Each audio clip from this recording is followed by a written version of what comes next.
Bonjour mesdames, messieurs et toutes les petites cafards des quatre coins de la ville des égouts.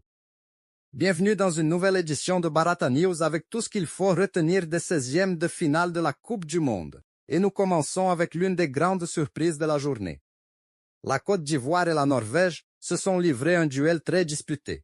Les Ivoiriens ont parfaitement entamé la rencontre, mettant une forte pression sur leurs adversaires et ouvrant le score avant la mi-temps. Mais les Norvégiens n'ont jamais baissé les bras.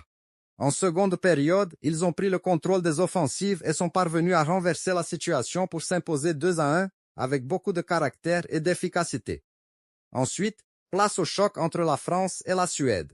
Les Français ont dominé la rencontre de bout en bout, monopolisant le ballon, se créant de nombreuses occasions et ne laissant pratiquement aucun espace aux Suédois. Grâce à une attaque très inspirée, la France a inscrit 3 buts sans en encasser un seul et s'est imposé 3-0. Et pour terminer la journée, le Mexique affrontait l'Équateur.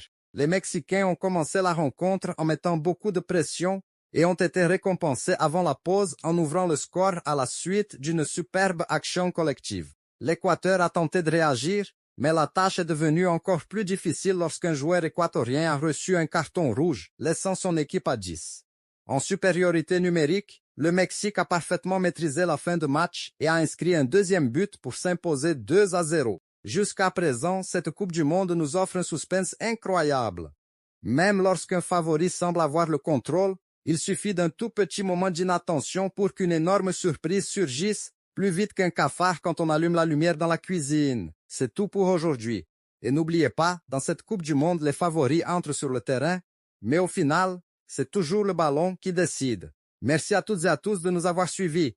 À très bientôt pour une nouvelle édition de Barata News.